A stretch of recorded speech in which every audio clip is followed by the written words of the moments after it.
ഒറ്റയ്ക്കിരിക്കുക എന്ന് വെച്ച് കഴിഞ്ഞാൽ ഉദ്ദേശിക്കുന്നത് ഞാൻ ഒറ്റപ്പെട്ട് ജീവിക്കുന്ന ഒരാളാണെന്നല്ല. ഞാൻ ഒറ്റയ്ക്കിരിക്കുമ്പോൾ എൻ്റെ ഉള്ളിലൊരു സൈലൻസ് ഉണ്ട്. എൻ്റെ ഉള്ളിൽ നിന്ന് ആരോ എന്നെ തന്നെ നോക്കുന്നുണ്ട്.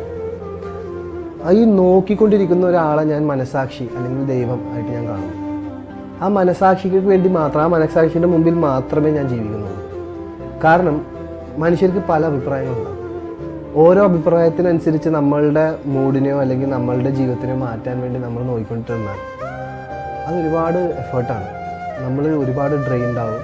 നമ്മൾ ആവശ്യമില്ലാത്ത ഓവർ തിങ്കിങ്ങിലേക്ക് പോകും, ഡിപ്രസ്ഡ് ആവും, ആൻഷ്യസ് ആവും, പല പ്രശ്നങ്ങളുണ്ടാവും. ഇപ്പം ഞാൻ മനസ്സിലാക്കുന്നത് ഓരോ വ്യക്തിയും ശരിക്കും ഒറ്റയ്ക്കാണ്. കൂടെയുള്ള ആ ഒരു ഒറ്റപ്പെടലിനെ ഞാനങ്ങോട്ട് ഒരുപാട് അങ്ങോട്ട് മുറുക്കി പിടിക്കുന്നുണ്ട്. ഇപ്പം അത് വേറൊന്നും കൊണ്ടല്ല, കാര്യം അത്ര അധികം അങ്ങനെ ഇരിക്കേണ്ട അവസ്ഥകൾ എൻ്റെ ജീവിതത്തിൽ ഉണ്ടായിട്ടുണ്ട്. എൻ്റെ ഫാദറിൻ്റെ മരണം മുതൽ കൂട്ടിയാൽ എനിക്കന്ന് 21 ഇയേഴ്സാണ്. 19-ാമത്തെ വയസ്സിൽ ഞാൻ പടം ചെയ്തു. പക്ഷെ പടം ഇറങ്ങി അത് കുറച്ച് കഴിഞ്ഞിട്ടാണ്, 18-ലെങ്ങാണ്ടാണ് ചെയ്തത്. പടം ഇറങ്ങുന്ന 19-ാമത്തെ വയസ്സിലാണ്. കഴിഞ്ഞ് കുറച്ച് കഴിയുമ്പോഴത്തേക്കും വാപ്സിങ് പോയി.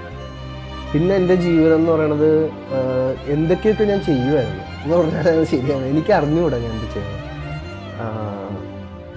ആ ഒരു യാത്രയിലൂടെ പല കാര്യങ്ങളും, അതായത് ഒരു നല്ല സക്സസ് കിട്ടും, അല്ലെങ്കിൽ പിന്നെ എന്തെങ്കിലും ഒരു വലിയൊരു പ്രശ്നം വരും, പിന്നെ എനിക്കൊരു നല്ല സക്സസ് കിട്ടും, പിന്നെ എന്തെങ്കിലും ഒരു പ്രശ്നം വരും. അങ്ങനെ എന്നെ ഒരു മറ്റേ ഉരുക്കി എടുക്കുന്ന ഒരു അവസ്ഥയിലായിക്കൊണ്ടിരുന്നത്. അപ്പോഴെല്ലാം എൻ്റെ കൂടെ ഉണ്ടായത് ഞാൻ മാത്രമായിരുന്നു എന്നുള്ളൊരു സാധനമുണ്ട്. I don't know why I'm feeling so emotional listening to you. So beautifully said. ആ മനസാക്ഷിയാണല്ലോ ശരിക്കും